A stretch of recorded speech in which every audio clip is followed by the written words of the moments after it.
GLP-1 medications like Ozempic, Wegovy, or Mounjaro? Then join us on the Plus Sides, Cracking the Obesity Code, the groundbreaking podcast helping people change their lives one episode at a time. The Plus Sides podcast is a disruptor. We're breaking down barriers, smashing stereotypes, and sharing inspiring stories that'll leave you feeling informed and empowered. Join us every week to learn from doctors who are specialists around GLP-1 medications like Ozempic, Wegovy, or Mounjaro. They'll provide you with science and facts to validate these incredible stories. But that's not all. We'll also bring you the voices of the GLP-1 Mounjaro TikTok community, real people who face the challenges of obesity-related diseases and disorders and discovered the incredible plus sides of GLP-1 medications. Our episodes are filled with heartwarming stories, laughter, and moments of triumph. You'll connect with our amazing community members who are reclaiming their health and experiencing their fullest lives. Are you ready to embark on a journey of discovery and empowerment? Tune in to the Plus Sides, Cracking the Obesity Code, and together we'll change the narrative around obesity and end the stigma. Subscribe now on YouTube or your favorite podcast platform and join our incredible community. Let's celebrate the plus sides of life together, because every story deserves to be heard. Every life deserves to shine, and everyone deserves access to expert knowledge and medication. The Plus Sides Podcast. You're not alone. It's not your fault.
Alive on the moon, Jaro, it's on the pen alive, with your host David Knapp.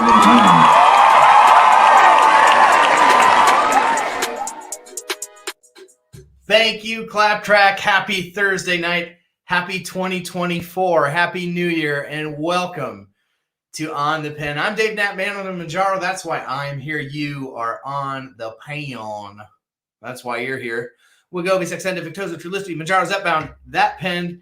We're all here to talk about our experiences on the pen, to learn about what's going on in the world of the pen, and we do it all together in such great community. If you are new here tonight, throw an N in the chat next to your name. Let me know that you're new. I'd love to welcome you by name if I could see that in the chat. Throw it in there, an N for new. But if you're an OG Mounjarian, if you've been around since 2023, if you've been following me for a year, let me know that in the chat too. I am so thrilled to be with you here live again. We took a couple of weeks off. We did a clip show, right, last week, which is always fun to do every few months, just to go back and highlight some of the great moments of the year. Of course, there were several moments that we did in those clip shows over 2023, which included our guest tonight, who is Triplet Dad of TikTok. Make sure you put in the chat and let me know if you're excited to hear about Triplet Dad tonight, because Triplet Dad, this will be his third time on the pen. So excited to have him back here, because he just had bariatric surgery. It's been a growing topic of conversation here in our community, and he has just gone through it. So he's going to come on, and a little bit later in the show, he's going to share a little bit about his journey, and we are thrilled to hear it. I am in Iowa, and so a little bit of background about the last few days here is that we got about 9 inches of snow at the front part of the week, and we're getting another 10 inches of snow tonight with blowing wind. So that we're just hanging in there here in Iowa, but we're here tonight live with you. It's so good to be here. Greg is new. Welcome, Greg. Make sure you hit subscribe. If you're new here, hit that subscribe button. And if you want to be a part of the the community, you can become a member for $2.99 a month. It's in the link in the description of this video. It may just have a button under there that says join for $2.99 a month. It gives back to the work that I do here at On the Pen, which is a lot of work, right? But the members help keep that going. We're about 100 strong. So thank you for everyone who has decided to give back to the stream in that way. There's so many of you. And we do pregame live chats before we go on and do On the Pen. We do special. We had a couple special members only videos this week. Obviously just a great community. And I think that they would let you know, those little members with those little icons next to their name and the special emojis, they'll let you know what a great community this is, because they truly are the best GLP-1 community out there. So how's everybody doing? It's been a while since we've all been together. I know that we've done a couple live streams here and there, but for On the Pen, this is our first time back together in a few weeks. I hope that everyone had a great Christmas, a great New Year. And I know for myself, I did a little bit about my journey. I switched to Ozempic. We're getting close to 2 months ago. And I have been holding steady, right? Holding steady. And as of this week, actually dropped a pound. So I've been really focusing and buckling down using a new program that I was introduced to over the holidays called Flex. There will be more on that coming, but a really handy app, because one of the things that this app does is that, you know how you track your food. And that was the biggest thing for me. Like, I didn't want to re-embrace diet culture. I don't want to get into a lot of restriction, but I do want to keep tabs on what I'm eating, because I don't want to be fooling myself when it comes to caloric intake. So one of the cool things about this Flex app is that I can just take a picture of what I'm eating. I literally just take a picture of what I'm eating. And because the world is a very scary place, my phone just knows what I'm eating. It knows how many calories, it knows how much food is there, and it tracks it automatically. So that is a really cool tool within the Flex app, and I'll be telling you more and more about that. You may remember back a few months ago, back in the summertime, we had Lisa on. You can check that episode of On the Pen out, but Lisa was on, Lisa Fujioka, and she was one of the founders of Flex. And so she had introduced me to the app and told me a little bit about it. I said, I want to get back into tracking. And so lo and behold, that's what we're doing. So excited to tell you a little bit more about that. But hey, I'm down a pound this past week, and so I'm happy for that. I don't think it has anything to do with the Ozempic, honestly. I just was really trying to make sure that I paid attention to what I ate and trying to keep it within reason. So that is my, like personal little life update since then. We had a great Christmas. The kids had a lot of fun. My wife and I enjoyed our time with each other. Just having a couple weeks, I worked throughout that time, but she did not. So seeing her was great. Having some family in town, staying at our place was fun. It was just great. I love the Christmas season. I can't get enough of the Christmas season. We haven't taken our tree down. We are those people.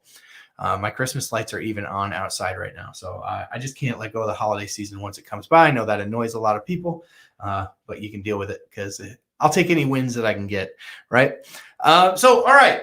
Let's get into it, because there was a lot of news this week. Let me know in the chat if you got a chance to join on the Eli Lilly recap of Dave Ricks, their CEO, spoke at the JP Morgan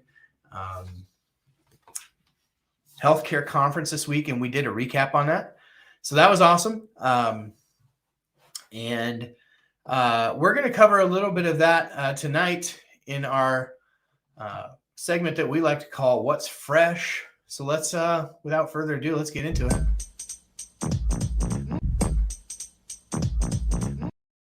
So what's fresh this week? So one of the things that we learned this week is that retatrutide,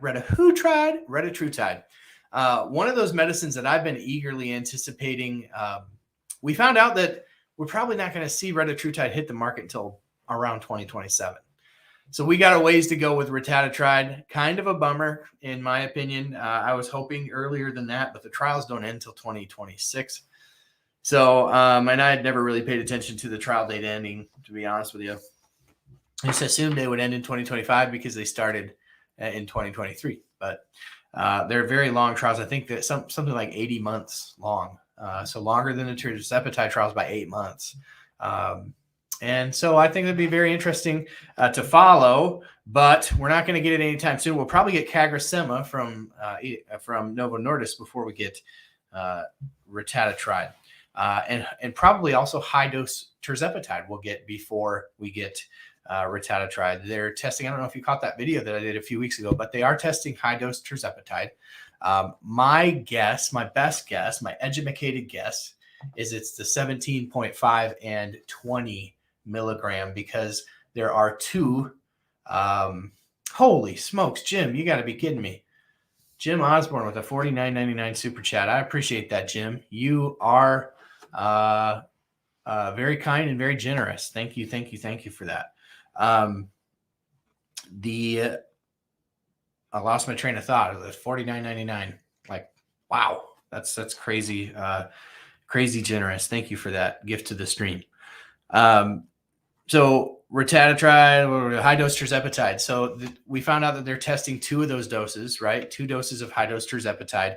And because Lilly in their trials like to step up in 2.5 increments, my only guess could be that they would move somebody from 15 to 17.5 and not all of a sudden start jumping by 5 milligram increments. Who knows, right? But my guess is 17.5 and 20, which is kind of a bummer because I'd like to see them test 30 and 50 milligrams of tirzepatide. And I know a lot of people hear that and they go, what? But it's for those who may need it. Some people are just going to need higher doses.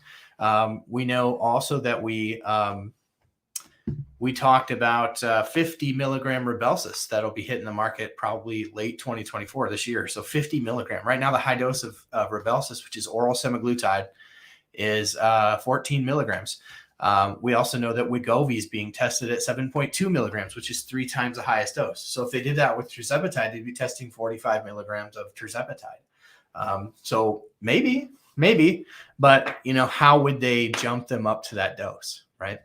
So anyway, we'll get high dose semaglutide, high dose tirzepatide before we get retatrutide or CagriSema. But lots of exciting stuff going on in the world of GLP-1s. So yeah, like Vanessa, she's no way 10 was enough for me. I stay on 7.5. Yeah. Some people just hear that and they can't imagine it. And others of us are like, bring it on. So yeah, that was some of the news. Also, some of the highlights of that, just to kind of fly back over that, there are 110,000 people right now enrolled in Eli Lilly trials. 110,000 people right now are in Eli Lilly trials. Just wrap your head around how many people that is. And it's just amazing what these huge companies are able to pull together in a year where they're also launching 3 new assets. So in addition to launching Zepbound, they're launching 2 other major assets this year. I think one for Crohn's disease and maybe one for either cancer or arthritis. I can't remember. But yes, a lot going on at Eli Lilly. So yeah, just some really interesting stuff. Go back and catch that video to get the full rundown, but that's what's fresh this week. Let's get into our second segment of the night, and put the emoji in the chat if you know what segment that is. We like to take out the trash on Thursday night because it reminds me that it's the night that I'm supposed to take the trash out. So I literally take the trash out before I come down and do the show. And then, we take whatever's trashy in the world of GLP-1 news and we dispense of it. So that's what we're going to do tonight.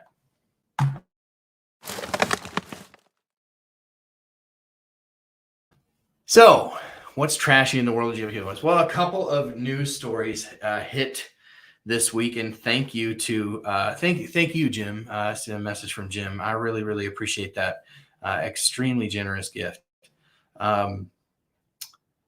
The fake news of the night comes compliments of Sue the Dude. Now, before I jump into the news that Sue the Dude so graciously gave me for this segment, I want to share something with you. So one of the things that I've been doing for funsies in my spare time, because, I got a lot of that on my hands, is playing around with AI, ChatGPT, and now it can make images for you. And I just thought, I want ChatGPT to tell me what it thinks Sue the Dude looks like, because Sue has told me that he may be willing to come on the show at some point. Put it in the chat if you want to see Sue the Dude on the pen. Put that in the chat. Let me know. I want to know from you if you want to see him on the pen as much as I do. But until we can actually get Sue the Dude to agree, AJ, welcome, buddy. Let's get the AI artiste rendering of what Sue the Dude might look like. Let's roll it. There he is. Sue the Dude. I love the shirt, the beret, the Big Lebowski vibes. It's just all working for me. So that's pretty great. So there's the artist rendering of Sue the Dude. Thank you, ChatGPT. Man, that was awesome. So Sue the Dude gave me a couple articles this week. So thank you to him. Thank you to Cloakster, to Clark Kent, to Matt, to Mr. McIntosh. There's so many of you that take time out of your week to send me. That's me, but chubbier. That take time to send me articles. Jim, you flip me articles from time to time too. So thank you. It makes my job easy. So we've heard, the EU really went hard after semaglutide a few months back ago. We covered it on this channel pretty thoroughly, where there were reports of suicidal ideation in people taking semaglutide. Well, the FDA pretty much came out and debunked it this week. Basically, they looked at the FAERS database. They followed and interviewed patients that were on semaglutide, compared it to a control group. And eventually what they came up with is there's not really any increase from the control group, but because it did exist in both the control group and the semaglutide group, they can't completely rule it out. But didn't seem like there's any significant link between the two, and that's from the FDA this week. So we're going to fake news that one, because I think that the EU just doesn't want any business in paying for these medications because it's a single payer system. The other is, and this is perpetual. This was popping up in the news this week again. Like, I've seen it before, and it's like, here are the foods you need to eat to increase your GLP-1 naturally in your body. Now, here's the difference, right? We need to understand that GLP-1 is a very short acting hormone in your body. Only lasts for a few minutes. It's not long acting. So if you eat a food that increases GLP-1, your GLP-1 levels in your body might raise for a few minutes. Where these analogs, right, these medications, these peptides are actually GLP-1 analogs that last for a week in your system. You can't really compare the two. You can't say, go drink some olive oil because it's going to increase your GLP-1. Yeah, it will while you're digesting it. And then it won't be there anymore. Whereas semaglutide, tirzepatide, dulaglutide, liraglutide, they have a much longer half-life than regular GLP-1. So for what it's worth, you're not going to eat anything that's naturally going to increase your GLP-1 in a significant way. So to me, that's fake news. This just doesn't exist. And while we're at it, berberine is not nature's Ozempic. Come at me. I just had to throw that up there again. Sue the Dude. So I did a couple more of these too, just for funsies, right? So I have a Facebook group over on Facebook. Actually, I have a couple of them, but Zepbound for Weight Loss is a group that I run over there that's almost to 6,000 members already. So it's a huge group. And so I hear from many people who are now on the pen, which is great. Where I answer, one of the main things I'm trying to do there is prepare these people that there's shortages of Zepbound coming and nobody wants to hear it. They're like, you're fear-mongering. I'm like, no, I just lived it with Manjaro. And if you just listen to me, you would know that it's coming. And I can tell you what you can do to be out ahead of it. So the smart ones will listen. The bullheaded ones will go find a group that doesn't talk about shortages, and then they'll be screwed when they can't get their medicine. But anyways, I digress. I saw a new one, and somebody said semaglutide. So I asked ChatGPT what semaglutide would look like. And that's what it came up with. Glutide. Remember the old Zima bottles, right? It was like the Smirnoff Ices of the generation before Smirnoff Ice. So that's Glutide. And then I also, while I was at it, I just said, ChatGPT, what would the world look like if everybody listened to Man on the Manjaro? If everyone listened to Man on the Manjaro, if everybody watched On the Pen, what would the world look like? And that's what it came up with. So I'm not quite sure what to make of that, but it looks nice. It looks like a paradise. So I had a little fun with ChatGPT today. We may hit that up again. I'm going to catch up with the chat before we bring our guest in here. Just say hi, Clark Kent's in here. Good to have you here, buddy. Matt's in the house. We don't always get Matt on the live, so good to have you here, Matt. Thanks for being here. Anna, Sarah, somebody must have given away some membership. That was Sue the Dude, undoubtedly. Donna, glad that you're here. Always glad that you're here. Anna, always glad that you're here. Sue the Dude, of course, you are a staple in this community. Couldn't do it without you, buddy. Brooke, hey, sounds like you may be new. So welcome. Thank you for being here. It's good to have you here.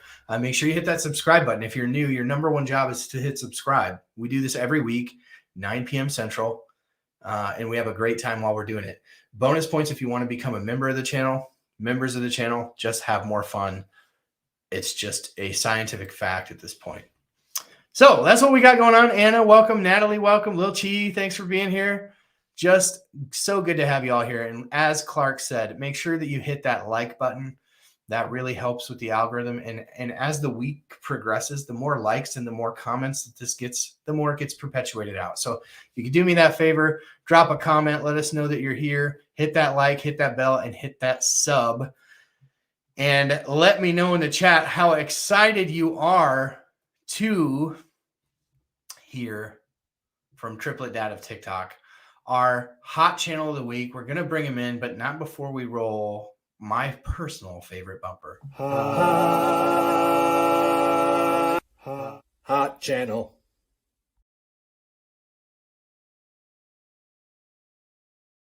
This week's hot channel is Triplet Dad of TikTok for the third time. Give it up for him in the chat. This is Jamie, Triplet Dad of TikTok. How you doing, buddy? Hey, how are you? Good, man. Welcome back. It's so good to see you again. You too, sir. I'm just going to say right off the bat, and I think I've said this before when I've had you on, you have easily the most entertaining lives on TikTok. You don't even have to do anything.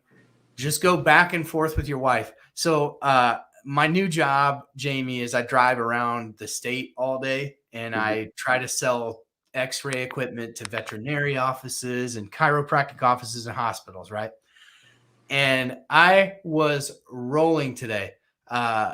Jamie, there at one point you were talking about how, and Jamie just had bariatric surgery. We're going to get into that, but he talked about when you have some gas moving around and you just had bariatric surgery, there's no stopping it.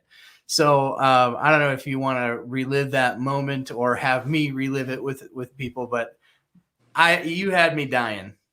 Yeah, because my wife had taken she had sat down, like, I think just right after her lunch, next to me, and I think she put her feet up in the recliner, and like I said, it's and luckily, at least at this point, 14 days post-op, I can tell if it's gas or it's not, and I pretty much knew it was going to be gas, and she was. I like these. She couldn't get away fast enough. You pretty much knew it was going to be gas. Yeah, there is a percentage of unknown, but yeah, okay. she couldn't bail out of the recliner fast enough. Oh man, just hearing her reaction, and hearing her reaction in general to just anything Jamie does, it is so freaking hilarious. But yeah. Brenda says, yes, let's talk about your feces more, sir. Oh yeah. We'll get there, Brenda. Don't you worry. So yeah, no, that had me rolling. And I love that. I love that you, took a gamble on that one and let it fly on the live. So, all right, let's get into it. So if you don't follow Jamie on on TikTok, make sure you do. I got a banner. I got to run across the screen here. But give him a follow. Let's talk about your surgery. So you were on twice last year. The first time you were kind of on, you were just talking about basically how much weight you had lost between Ozempic and Mounjaro. And at that time, you were kind of stalled out a little bit. I think the doctor put you on Rybelsus for a few days in addition to Mounjaro, and you were just trying to find through medicine, just how to break through that stall. And at that time, I said, "Do you think you'll end up having surgery?" And I think your answer actually at that time was no. That you thought you would get most of the way there with the medicine. Then you came on a couple months later, and you were already preparing for weight loss surgery. So walk us through like that transition from no, I'm not going to have it to yes, I am. Like what goes through your mind, and then how did you decide what surgery to have and who to go to? Well, it was interesting. So, in hindsight, I lost on GLP medications 236 pounds. Amazing. Which, for if you weighed 450 pounds and you lost 236 pounds, you'd be like, okay, that's awesome. But because I started at 715, it's awesome, and it led me to my weight loss surgery, but it wasn't going to be enough for me. And I kind of feel like it was almost like the adrenaline of the weight loss that I had on the GLPs that led me to want more, and I started, my last big stall, I started on topiramate. We talked about that, and the topiramate really helped me. I think I lost probably 30 pounds over the following 3 months after the topiramate, which is pretty solid. And then it just stopped again. And during that time, that's when I really had already made a decision that I wanted to have weight loss surgery, mainly because the amount of weight that I have to lose, it's just, there's no precedent for it, there's people that have lost a little bit more weight, up into the 260s, 270s that I know of. But there's nobody who's lost, 450 pounds on medication alone. They don't, if they exist, they're hiding from social media. As much as I'd like to have been that guy, I feel like, I could have maintained or slowly lost for however many years down the road, but, so then what? Then 5 years later, let's say 2 years later, 2 years later, now I'm down, 250 pounds, 260 pounds. And it's great because I haven't gained back the weight, but yet, I'm still morbidly obese. So, I was on a TikTok live and there was doctors live, and at some point, and she said that, weight loss surgery doesn't have to be a last resort. And that really resonated with me, because it's like, yeah, you're right. It's like, why do I have to risk failing again or relapsing with my sugar and carbohydrate addiction, and then, risk either unaliving myself, from being morbidly obese, or having to start again, at 600 pounds or 650 pounds or 700 pounds again, and then try to get, surgery, or just keep repeating it. So that kind of helped.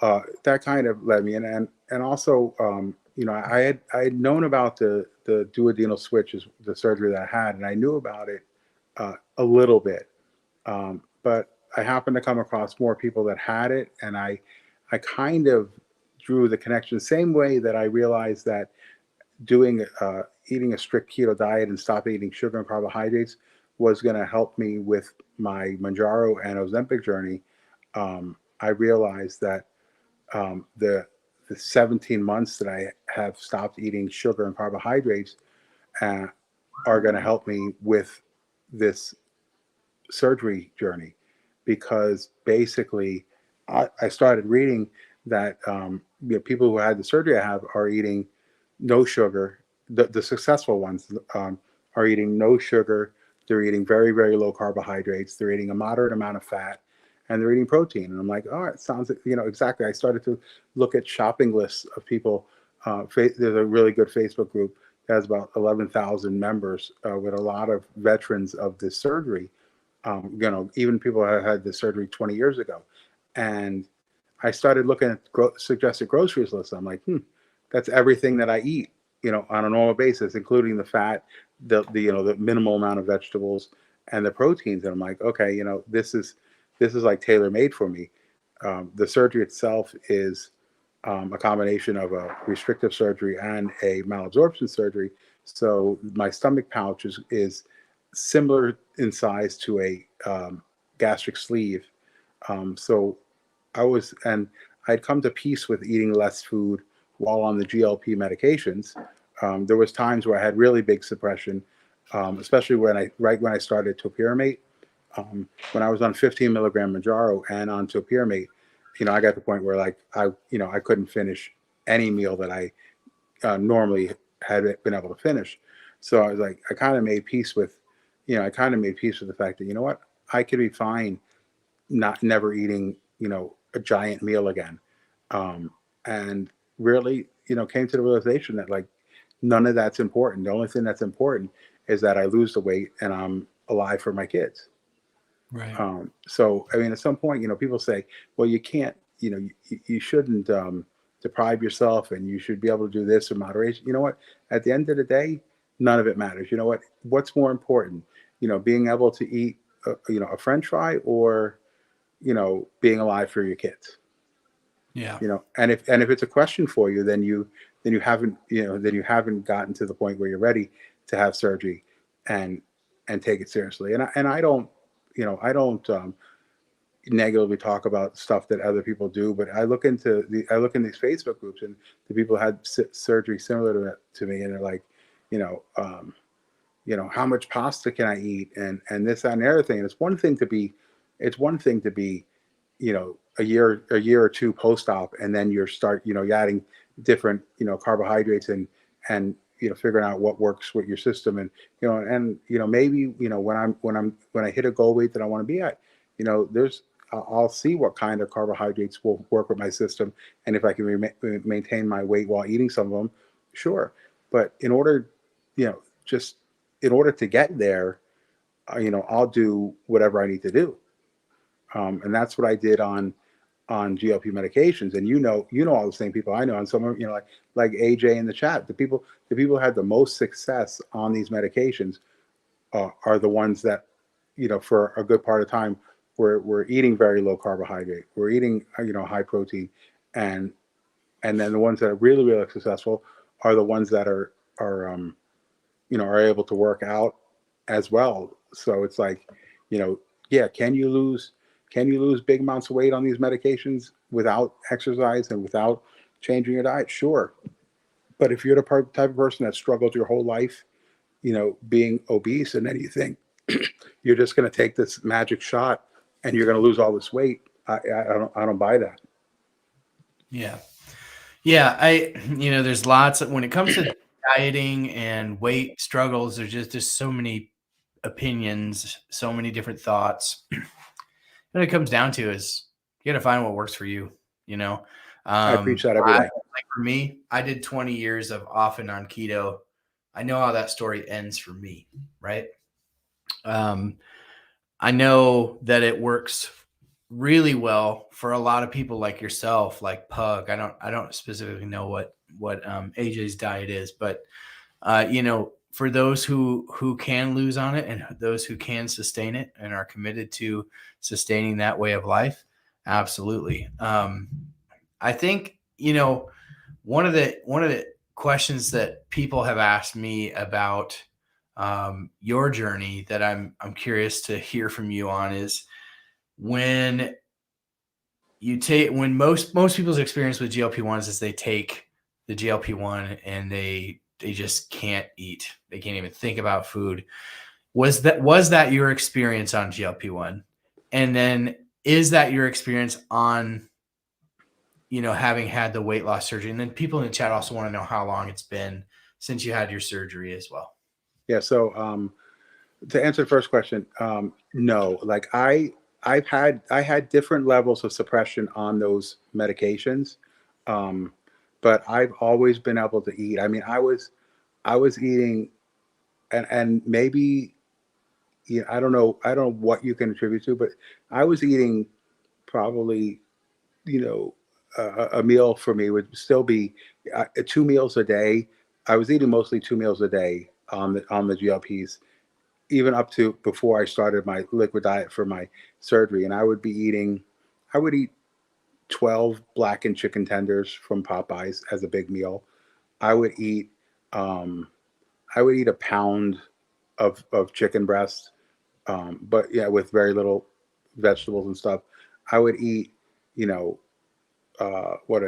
ounce and a half. Like I would eat probably 10 small burger patties from McDonald's as a high protein, high fat, meal. So I was able to eat a volume. I would be able to eat 25 chicken wings, but I was only eating 2 meals a day. So my actual calorie intake was still, well within a calorie deficit. But I never felt that I can't eat thing at all. And that's a little bit scary when you're trying to lose weight. But there was times that I had more suppression than others. But I was always able to eat a volume of food, and I was always able to drink plenty of water. And knowing what I know about the GLP medications, I mean, they do slow your gastric emptying, but most of what happens with the after a certain time on those medications is not physical not being able to eat. It's not like you have no room for the food. I mean, your stomach doesn't get smaller. Right. In retrospect, I mean, maybe a little bit because you're eating less food, but it's not like all of a sudden you can't fit the same amount of food in your stomach. So, it's all how the medicine controls your mind and makes you feel full. Yeah. It's not a physical fullness like you get now. Now, that's the difference. Now, So now that you had the surgery, it is a different feeling. It's definitely a different feel. Now, I'm 14 days post-op. I still have not felt hungry.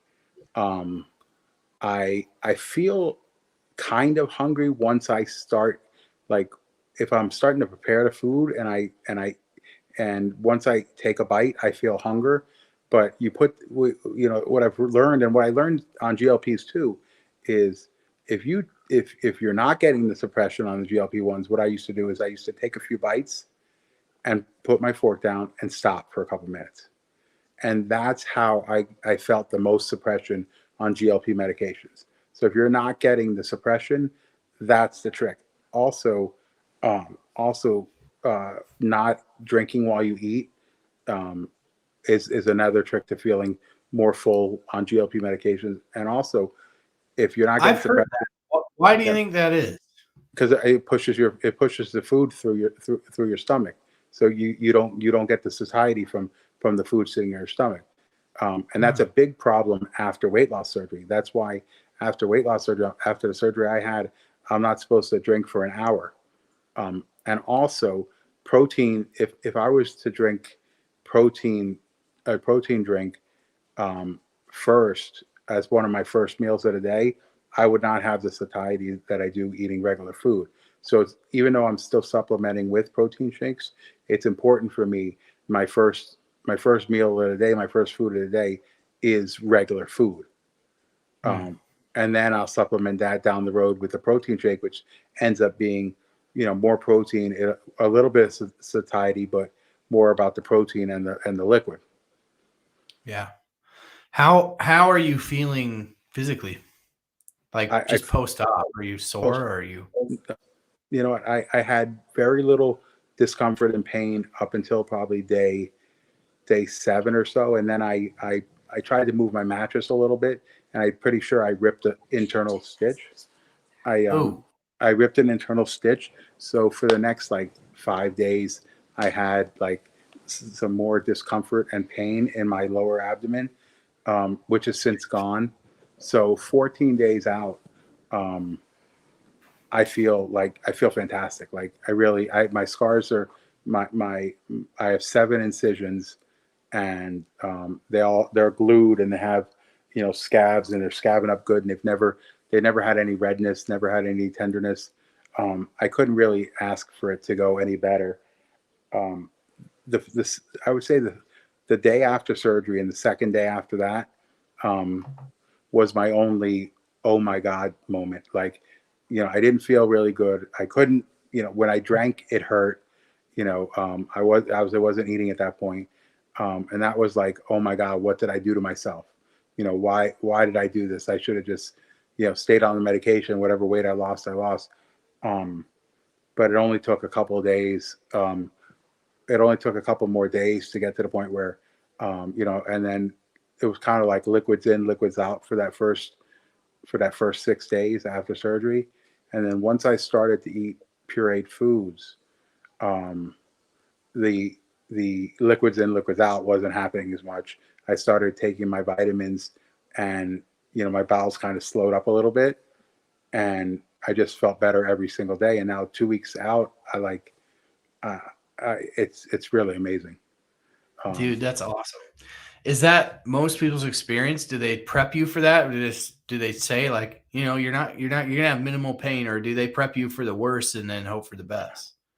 It's very vague, and I think everybody deals with it differently. And even people now, like there's certain people, that follow me on TikTok, and I follow on TikTok, that are having a way different experience than I am. Yeah. So it's possible, and then it all depends on the circles of people you talk to. Like, there's people who question me about the surgery and say, I'm the first one that said, that has such a good experience. And I'm like, I haven't talked to anybody that hasn't had a good experience. But one of the things that became really motivating to me once I decided I was going to have the surgery is I kept finding people that had actually lost. I've lost enough weight on the GLP medications that I'm now finding people that needed to lose more weight than I needed to after surgery. So, and these people are losing, between 250 and 300 pounds in 7 to 8 months after surgery. And I'm like, wow. That's interesting. If I'm just partially that successful, I'll hit my goals. And do you mind sharing what your goals are? Well, I have a follow-up appointment on next week. I had my surgery out of town, so it's about 2 hours north of me. I think there's like an exercise physiologist guy who did like, the percentage of water and fat and all that stuff in your body. Yeah. And I think that they're going to look at some percentages and give me an idea. But like, I still have never talked to anybody about a goal weight. I did speak to my primary about it. We were talking, and like, I feel like I thought lower than I really need to be, because once I started looking at people that were like a weight that I had in my mind, I was like, I can't imagine being that size. So I'm thinking, the number I have in my head now is 240 pounds, which is 220 pounds less than I am right now. And I really feel, if I get anywhere close to that, even at 250, I'm still going to have probably at least 15 pounds of skin that'll be able to come off. So that even at 250, it's going to get me to 235. So I think that's realistic, especially based on people I've seen at certain weights. Like, I saw another guy on TikTok who's lost a lot of weight. He was in the 4s, and he has a picture posted at 220, and I'm like, he's 2 inches shorter than me, and at 220, I'd happily look like that, So I think it's a process. Like, I don't even know. It's been so many years. The lowest weight I can remember being is 250 my junior year of high school. So it's like, I don't know, like I don't have a point of reference. So I feel like if I got back down to 250 minus the skin, I think, no matter how close I get to that, I'm going to be a different person. And the fact that, like, I'm losing a pound a day, and I anticipate being able to lose a pound a day for quite some time, which puts me into the 300s, in like March, which is like, wow. I could, and that's in March would be, April, May, June, July, would be 4 months shy of 2 years since I started my keto and GLP journey. So if 2 years out, I could be down, that would be what, 300 pounds in 2 years. Wow. With just, the next, 100 pounds or more to go, 130 pounds more to go. That's amazing, dude. Well, congratulations, on how far you've gotten just so far. I mean, and kudos to you for pulling the trigger and doing the surgery. I mean, I think you said something I think it was here on the pen when we were chatting. I think you said something like, my goal was to get down to 300, and I don't know whether it was 300 or 350 pounds. And you said at that weight, I was skiing. I was getting around. I was doing all sorts of stuff. But then I thought, 350 pounds, I'm still morbidly obese. And is that a good goal? And I think just hearing how you processed through that, and then just how quick you were to just, make a decision and go for it, sort of fearlessly. Like, did you have any, did it freak you out to do this? It freaked me out. Yeah, it really didn't. I feel like the weight loss that I've had so prepared me for this. First of all, it got me to a BMI where is a much safer surgery, and I really didn't have anything currently in my health that was going to cause me any problems with the surgery. So knock on wood, that went well, even though my surgery took 2 hours longer than it was supposed to.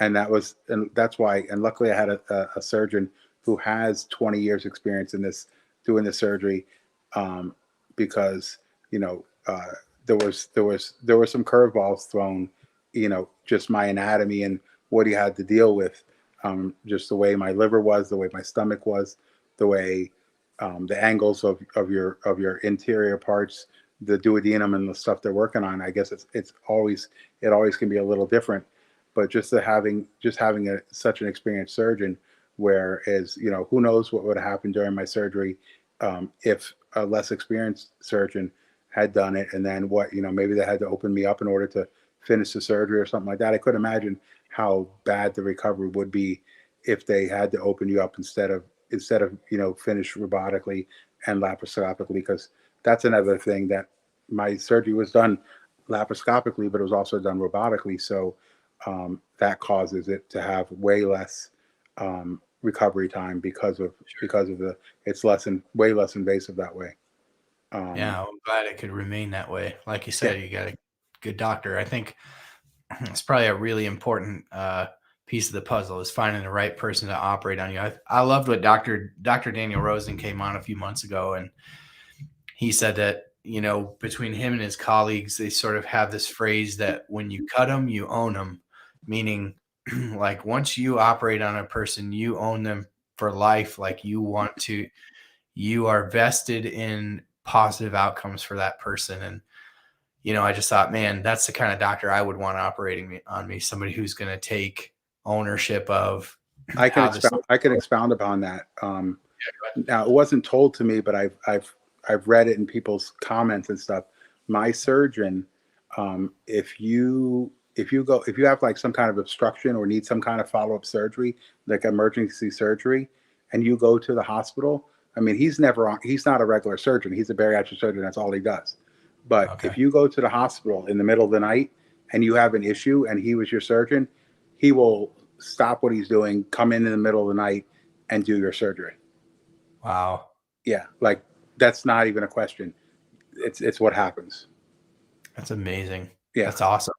Yeah. I'm curious in the chat, how many of you who are watching right now, we have 75 people on YouTube, few people on Facebook and Twitter. How many of you who are here have had weight loss surgery? And if you did, what kind of surgery did you have? Because one of the questions that I was curious, Jamie, just again, because part of this is selfish on my part, because I have considered this for myself. What was the process of determining which surgery? Because there are multiple surgeries that you can have. Yeah. First of all, do you know what they are off the top of your head? And then yeah, well, the three the major ones is the VSG, the vertical sleeve gastrectomy, and the RNY.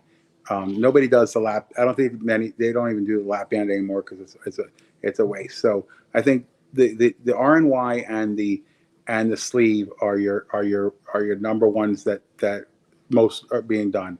Now the reason why the duodenal switch has never been and will never be popular because it requires the most follow-up as far as vitamins deficiency and malnutrition and stuff, but it's also usually reserved for more morbidly obese people as well. Not all the time.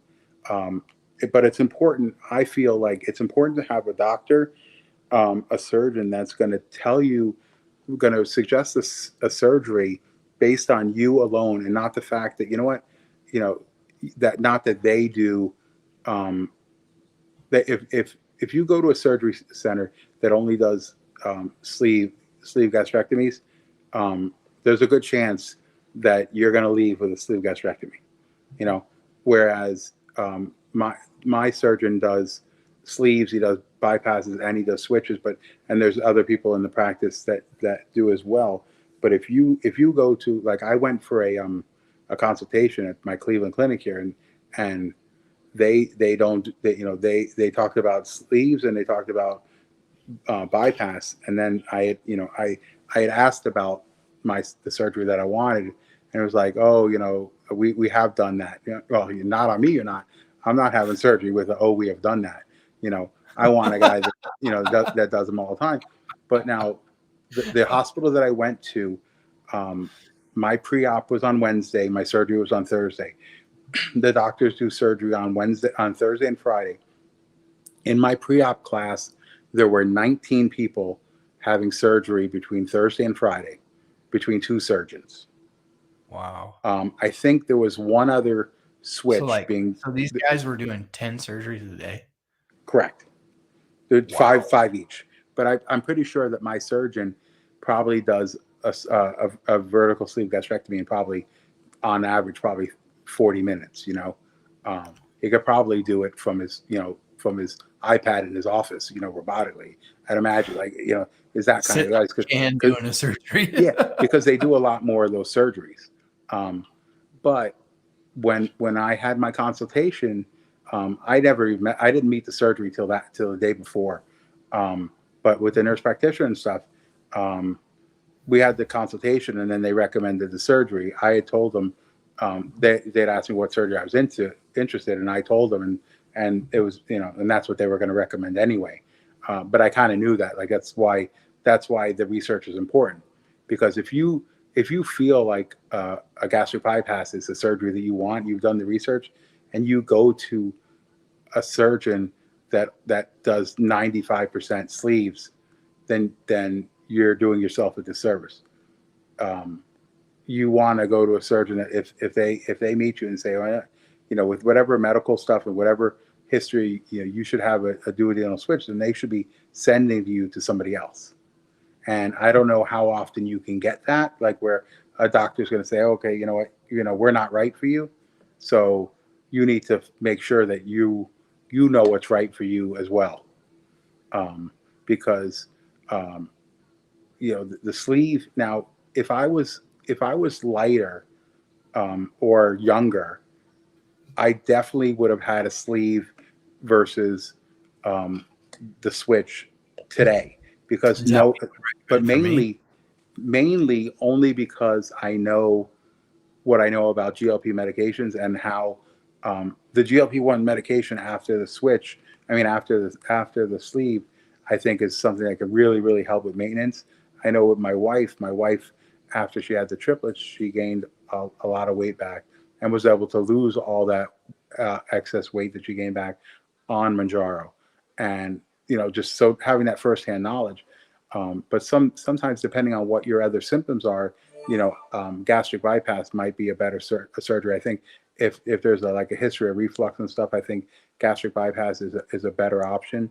But also both gastric bypasses and sleeves can be revised to duodenal switches.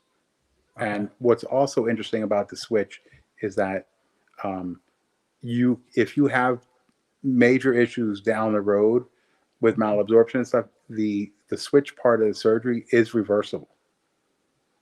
So you would then end up with a sleeve. Once they cut their stomach, nothing you can do about that. Whereas a bypass, the bypass is reversible as well, and can also be converted to a sleeve, and also can be converted to a switch as well. So it all depends. It depends on how much weight you have to lose and what your other issues are. But you need to have a doctor that's able to tell you and explain to you the difference between why you should have a sleeve, or why you should have a bypass, or why you should have a switch.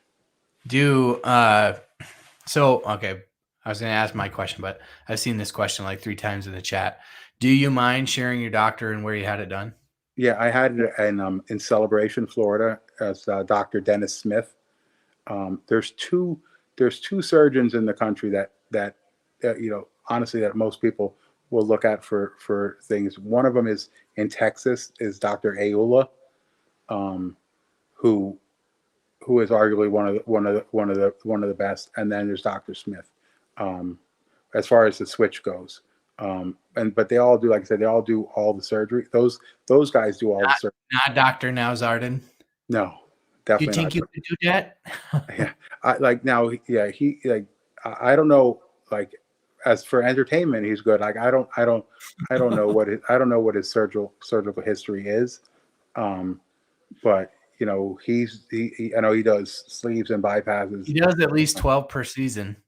Yeah, exactly. And I know there's a lot of people. I know somebody now who had surgery with him, but and their season hasn't aired, so you won't know about it, and nobody will know about it.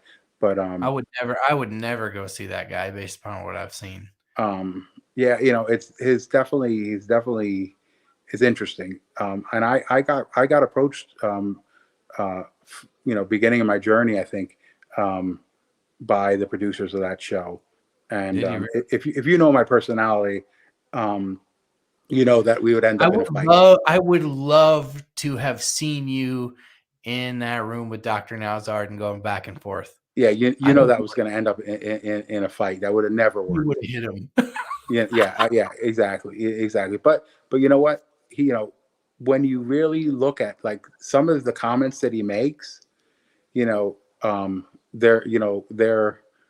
wrong, but they're really right. And he says a lot of times you hear him say, what he says and about people's eating and stuff is like, oh, I can't afford to do this. Well, you know what? You can't afford not to, and some of that stuff with him, it comes across as funny. And I think a lot of it is maybe it's because of his accent and stuff, but it's so true. And a lot of the stuff with his patients, and it's for TV, so you take a lot of it with a grain of salt. But for me, it's like, what, you have to, if the person is there, and you're not willing to make a commitment of at least a month of doing something, like when I was 700 pounds, anytime between 600 and 700 pounds, where I started keto, where I started watching my calories, you're gonna lose big amount of weight, the fluid and everything. I mean, I lost 34 pounds. I think I lost almost 38 pounds my first month when I started keto, even before the GLPs, before I started GLPs, because there was no way I couldn't. I had all that weight and information. And I went for me. Yeah, 5% there's of your body weight. yeah. So there's like there's no, but there's no way when you're that morbidly obese that you won't if you make any attempt. Now the problem is the reason I failed before is that you can make that attempt and you get that first jolt and it keeps you going for a month and then you realize that then certain things aren't sustainable and that's how you end up going back and forth. But there's nobody that weighs 600 pounds that won't lose 30, 40, 50 pounds in a couple of months if they make a certain amount of changes, and Yeah. So I gave the keys to this show to Pug and AJ a few weeks ago, back in around Thanksgiving, on Thanksgiving, I think. And I remember AJ saying that he's like, man, it was nothing for me to go off the rails for a month and gain 50 pounds and then lose it the next month. He's like, well, I would gain and lose 50 pounds like other people gain and lose 5 pounds. I agree with that. I was like, that was eye-opening to me. I was like, that's quite the, I mean, 50 pounds. It seems like a big number, but when you're up over 500 pounds, I agree with that. And for me, it was always about the sugar and carbohydrates, because what I learned is that when I stopped eating sugar and carbohydrates, there was none of that. There's none of that. You eat and then 2 hours later you eat again, which no matter how many calories, if you're eating so much sugar and carbohydrates, it doesn't matter how much you eat. In 2 hours, you can always eat again. But when I stopped eating sugar and carbohydrates, if I eat a pound of ground beef with some cheese and some, maybe some eggs with it or whatever, sometimes there was no eating until the next day. And that's the difference. Yeah. For me.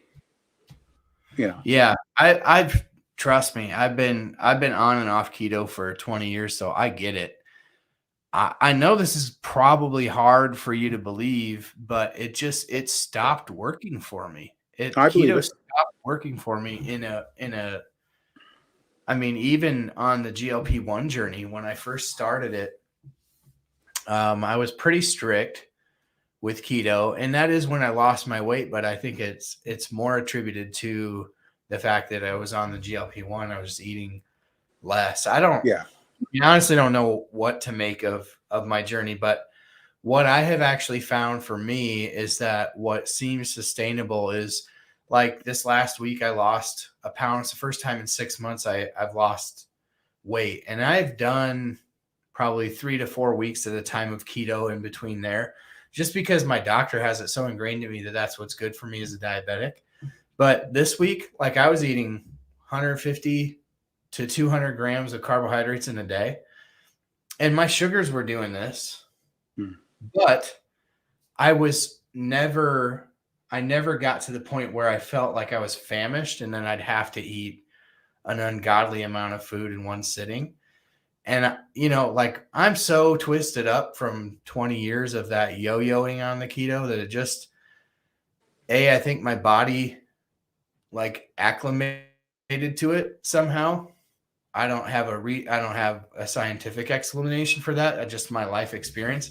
My body acclimated, because I'll go on keto and like anyone, you'll lose 5 pounds or let's put it body weight wise. You might lose a couple percentage points off of your body weight in the first week, because you're shedding, all your glycogen stores and you're shedding water weight. But beyond that, I don't lose weight on it. It seems like I really only lose weight when I reduce my calories, and especially when I reduce my fat. And I think, like, we're getting to the point. Well, that's probably why you're going to be a really good candidate for a gastric bypass. Yeah. But like my wife, for example, she will lose more weight eating meat and a baked potato or fish and a baked potato than she will eating really low carb. So I don't disagree with that at all. But that's, like we always talk, that it's such an individual thing, because no matter what, it's all about how you can do it and how your body reacts. So that makes sense. But no, hearing what you're saying now, where that's the reason why. Also, my endocrinologist said that's why at one point he said that you're going to need surgery, because even with the success you're having, you're not going to be able to be in a big enough calorie deficit to lose the weight you want to lose. Yeah.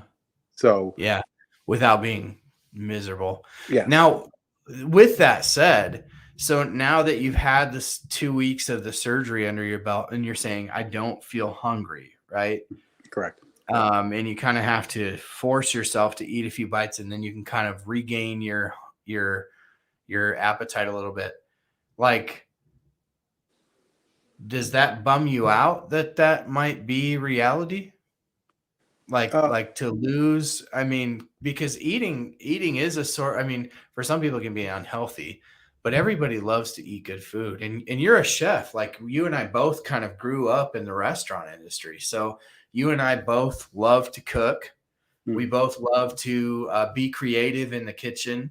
Does it bum you out to not be able to eat that much? Well, no, but I think, I mean, it took many years to get to the point where I'm at peace with it. But also that's where the GLP ones worked in my favor, because you know what? I ate a 6-ounce steak on a GLP-1 and I was satisfied. And I realized that, you know what, if you let your brain catch up with you and you eat slowly on the GLP-1 medications, even if you don't have the major suppression, I still started eating way less volume than I had ever eaten on keto or anything before. So even though I was eating, compared to some people on GLPs, I was eating a lot, but I was eating a fraction of the volume I was eating before. So that being said, my sleeve part of my surgery is a little bit bigger than your average sleeve, because they make it a little bit bigger. The doctor makes it a little bit bigger than the sleeve. So, there's going to be a point where hopefully, I'm never going to try to eat more than 6 ounces of volume of food at a time. But you know what? 6 ounces of volume of food at a time is not that little amount. And certain things will, go in and go out faster. So, you know what? So I'll eat 4 ounces of a really quality steak and maybe 2 ounces of some vegetables. And that's it. I make sure it tastes really good, and then I'm satisfied, like I ate a giant meal anyway. So, I think it took me a long time to be at peace with that. So two things. I like baseball. I'm a sports guy at all. But in baseball, before a guy gets a bat, he's on deck and he's practicing. And in baseball, what they do is they'll take the bat that they're gonna hit with, and they slide this weight on there, and then they swing it with the weight on there. So you're swinging a 10-pound bat, and then when it's your turn to hit, you slide that weight off and you go up, and now it feels like you're holding nothing because you're used to it being heavy. So the GLP-1 in a sense was that weight for you, where you got to experience, like, prepare for the big show, right? For sure. Like, so you got to see, like, oh, when I have the proper treatment, I know that I can be happy. Oh, my audio's haywire. I gotta reset here. Hold on.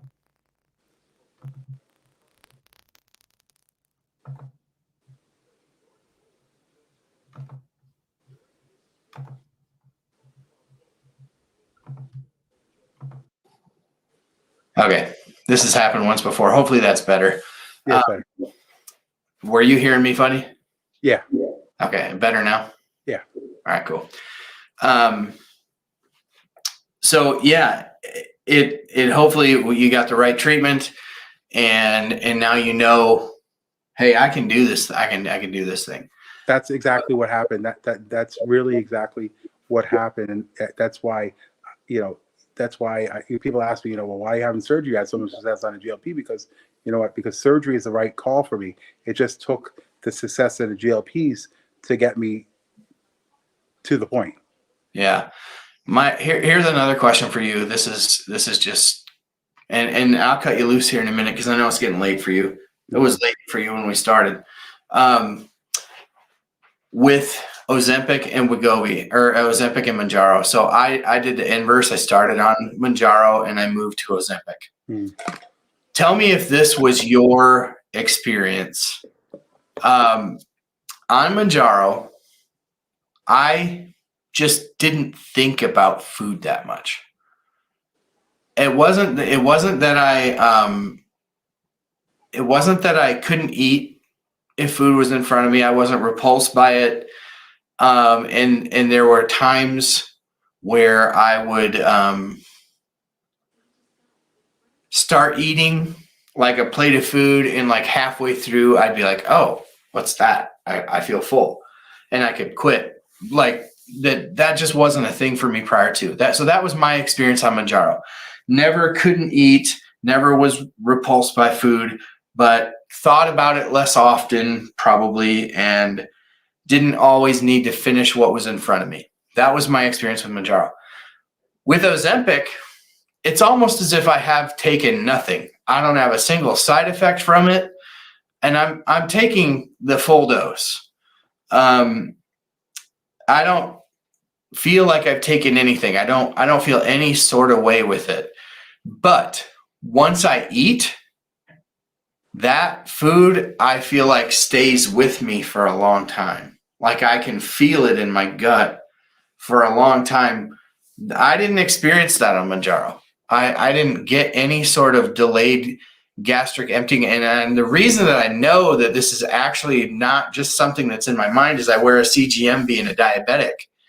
And my spikes in my sugars when I eat carbohydrates are different, right? Like I haven't eaten anything for 3 hours, all of a sudden it's going up. Or it goes up twice instead of just peaking one time and coming right back down. Was that your experience? Did you feel like Ozempic was maybe better at keeping the food with you for longer? What was your experience? I definitely, yes and no. I definitely felt on the Ozempic. I felt like, yes, I think that's somewhat accurate. That I was definitely more satisfied from the food on Ozempic. I think there was times where I definitely couldn't eat as much on Ozempic, but also on both medications, the winner for me was the fact that I could stop eating. Like I didn't have to keep eating. There was like leave food on your plate kind of thing. You felt satisfied, but also I felt like I had to work at that too. Like I had to listen to myself. But in the Mounjaro, I would feel full, and knowing that like I wanted to eat enough calories, I would eat faster. If I didn't eat fast enough, then I definitely wouldn't be able to eat the amount of food that I wanted to eat. So if I was eating 1 or 2 meals a day, I kind of would eat a little bit faster to make sure that I could eat the volume of food that I wanted to eat. But I still go back, for me, I still attribute so much of my lack of food noise, quote, on Ozempic to the fact that I ate no sugar and carbohydrates.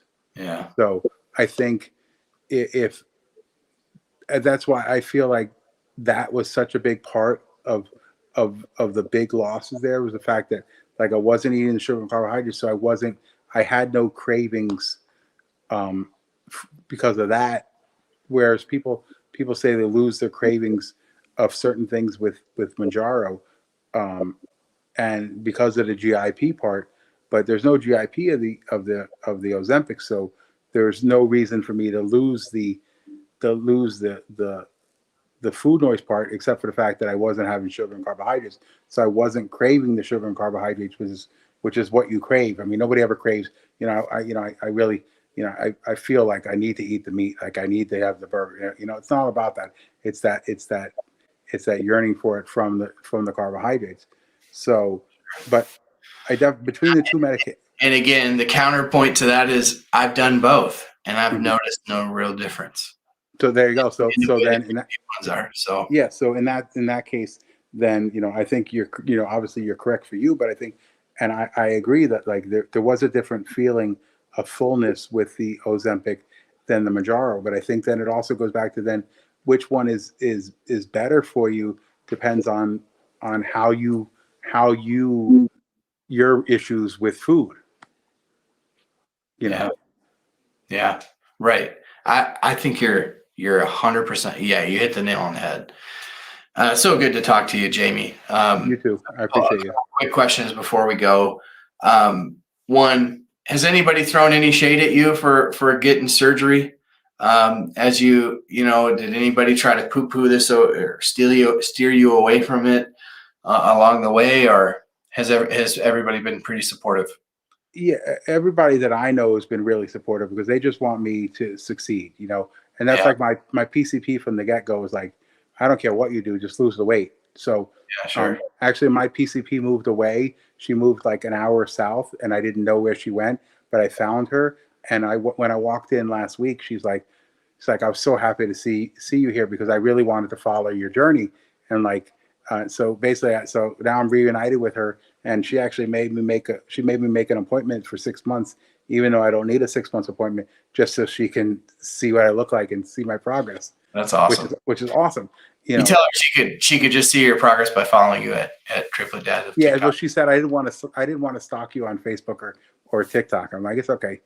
But yeah, so but yeah, that being said, it's like it's even I'm getting less of the questions on the TikTok now, but people are a little bit triggered, like, well, you lost 236 pounds on GLPs. Why don't you stay with GLPs? Because it's not the right decision for me. Yeah, right. Because I know in my heart of hearts that, like, there's a limit to what I can lose, and I could feel it. Your experience. Nobody knows what you're going through but you. Yeah, you have to make that judgment call for yourself. And I for one admire you for being decisive, because it's hard. That's hard for me to be decisive about things sometimes. And so I think you were decisive, and I think you made the right call for yourself. And I feel like I've been the counterpoint to everything you said about keto tonight too. I think you made the right call in the diet that you've chosen for yourself too. Yeah. You've identified that sugar, carbohydrates, those were a trigger. They made you eat more. And when you switched that, it worked. And I think that's the big takeaway, right? If you're going to be successful at this, look at Jamie, like somebody who's just honest with themselves about what their behaviors are, what the behaviors that they engaged in that led to, even though a lot of this is biological and a lot of it is genetic, there are choices involved in each one of our journeys. There are. You can't, if you deny that there are choices involved in the matter, it's delusion. And you don't participate in that. And I think that's admirable about you. And I think, like, I hope that I can kind of steal from your, I hope that I can steal from your decisiveness and decide which way I'm going to go. Because for me, I think that even if Cagrosema or retatrutide were going to come out in 6 months, I don't like tirzepatide would have to be a lot more powerful for me to keep me from, like I've said on this channel, and I take crap from it all the time. I'm losing subscribers over it, but I'm not going to eat less than 1,800 calories a day for the rest of my life. I did that for the last 20 years. If I'm lucky, I got 20 more years left, hopefully more. But like, I'd be very fortunate to live another 20 years. My dad lived to 54 and he wasn't even overweight. So like, I'm just not going to it's about finding, like, in this journey, it's also about finding what gives you fulfillment and happiness and in a bigger picture, right? And I'm just not willing to sit here and do that. I've done it 50% of my life for the last 20 years, and it's been miserable and painstaking and white knuckling and teeth gritting. And I know that really it's probably not that likely that medicine is going to get me to where I need to be. I could white knuckle it, like what's worked for Pug and AJ, a couple other guys who have lost a tremendous amount of weight on this journey. These are guys who are in the gym steady on for a good chunk of their life. And I know that's never going to be me. I know if I did that, I could probably make that happen. And the weight probably would ultimately come off, but I can't. I have 4 kids. It's more important for me to be home with them. this is a big enough commitment, as I was kind of sharing before we started. It's just a lot of work to pull this all together. But I hope I can be decisive like you are. The last question I'm going to throw at you, and then I'm going to cut you loose, is, and this is the $1 million question, are you planning on going back to GLP-1s for maintenance, or is that still a card on the table for you that you would go back to some sort of GLP-1 for maintenance or to help you to get where you need to be? My last conversation with I see Dr. Albert for obesity doctor. Okay. And my last conversation with him was like, at whatever point that I need any medication, whether it be GLP-1, whether it be anything else that we can throw at it, if I get to a point where I'm stalled and I can't get to where I want to get, or I get close to where I want and I can't get any further, I will take whatever medication is recommended to help me get there. And I feel like mentally, I definitely think that, in the future, I definitely could see myself going back on the GLPs for that matter. But I as I sit right now, I've been really good over the last 18 months at, this is what I do. This is how I eat, and being fine with it. So as long as the surgery does its surgery part and I can maintain, now this surgery that I'm having is way easier to maintain than some of the other surgeries, just because they're physically, like, if I eat 100 grams of fat, I'm going to absorb 10 grams of fat. You know what I'm saying? So there's restriction, and then there's the fact that even if I eat 3,000 calories, I'm only getting 1,000 calories. You know what I'm saying? Or anywhere between 1,000 and 1,500. So right. The whole point of the surgery that Jamie had, just for context, is that the way they reroute your innards is that you just absorb less of what you eat. Yes. Right. You eat less because they've made your stomach smaller also in the process, correct? Yes. Marginally smaller. But the main thing is that you don't absorb exactly all of what you used to, because they just reroute it all the way to the bottom pretty much, right? Yeah. So what happens is, that's all the digestion where you absorb all those nutrients and fats and carbohydrates and everything. And that's why you can continue to lose weight at a high rate, because your body keeps you in that calorie deficit, regardless, because of absorption. So one more thing, because you can appreciate this. So have done keto. One thing I still don't understand. I'm not exactly sure why, and it's got to be just the action of the surgery. I used to check my blood ketones all the time on keto. And for the better part of 16 months, I never got a reading above 0.4 or 0.5 at the most. And that's just barely in nutritional ketosis. And I ate no carbohydrates. You used the Keto Mojo? Yeah. Yeah. Or similar. So not 9 days post-op, I was fumbling through my drawer and I'm like, let me test my blood ketones. It was 1.4. Wow. Well, that tracks exactly with what my doctor has told me, because my doctor is an obesity medicine specialist. He's hardcore. He's a keto Nazi, in the best of ways. I say that in an endearing way. I love the guy. I get you. No problem. But he said basically the same thing. He's like, what they find is, like, literally 15 minutes after people are on the operating table and they do this surgery, hormones are changing, and it's correcting all sorts of biological wrongs. And when I heard him say that, I was like, that sounds like bull crap to me, but okay, because I'm so skeptical about everything that I hear, I can't help it. Yeah, but I could be exercising in the pool and have had no carbohydrates in days and still never come close to that level of ketosis. That's crazy.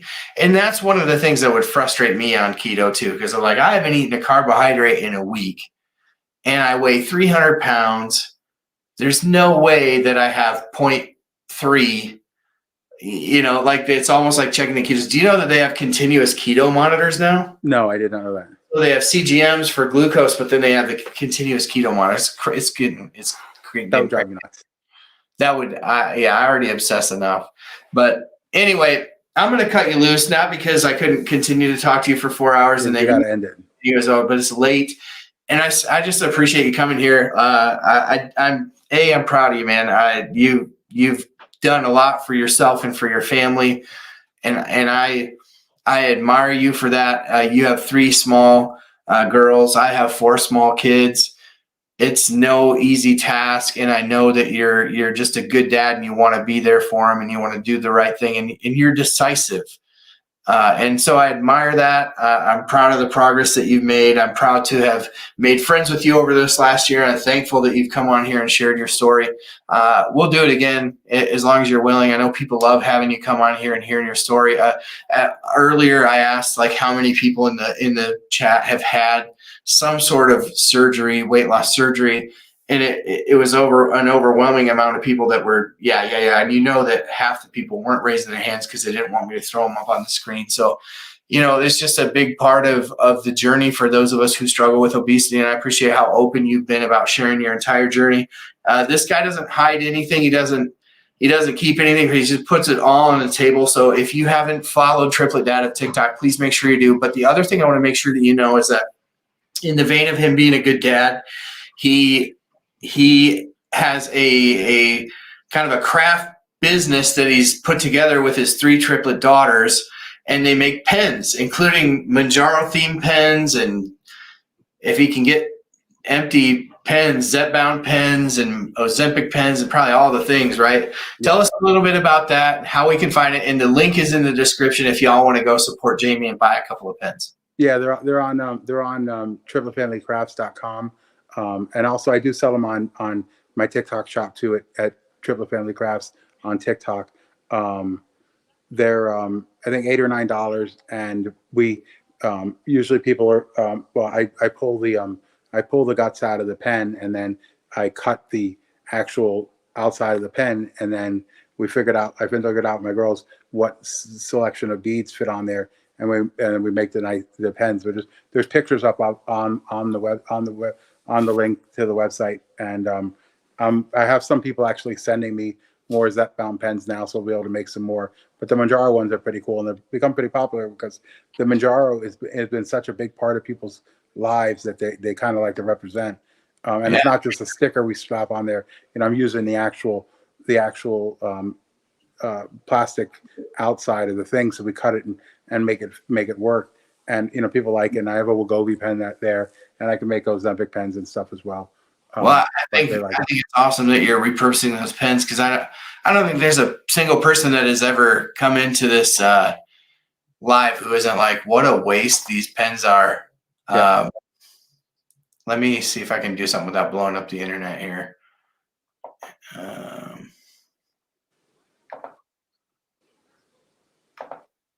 you see that now? Is that your website that you see up on the screen? Where is it? Hold on. I can't see. I don't know where I'm looking. Hopefully, let's see here. Where's it?